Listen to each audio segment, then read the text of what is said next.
इसलिए मैं कहना चाहता हूं वो जो ध्वज है वो सांगोपांग रूप में भारतीय चेतना को पूरी कॉस्मिक चेतना के साथ जोड़ने का प्रतीक है। ठीक है।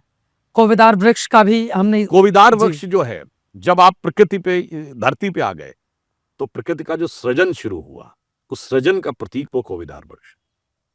तो इस प्रकार से आप देखें तो ऊर्जा से शुरू हो रहा है, सौरमंडल के ऊर्जा के स्रोत से, क्रिएशन के वाइब्रेशन से, और क्रिएशन के बाद जो क्रिएशन के प्रतीक हैं, हाँ, वहां तक आके हो रहा है। मुझे लगता है बहुत से लोग ऐसे होते हैं, कई बार भगवान राम का जो स्वरूप है, भारतीय संस्कृति का स्वरूप, रामायण का स्वरूप, इन सबको समझने के लिए बहुत बेसिक प्री रिक्विजिट नॉलेज चाहिए, जो मैं आप पे पहले भी बोल चुका हूं। जो लोग अनाप शनाप उल्टा सीधा बोलते हैं, ये जानते हैं कैसे हम? अंग्रेजी का पढ़ा लिखा कोई बच्चा हो, क्लास 3rd 4th में बच्चे को सारे सेंटेंस पढ़ने आ जाएंगे, उठाए फिजिक्स की किताब, कहता मैं सारी व्याख्या कर सकता हूं।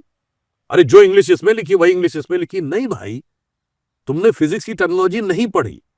फिजिक्स में मास का मतलब है द्रव्यमान, और अंग्रेजी में मासेस का मतलब है पब्लिक।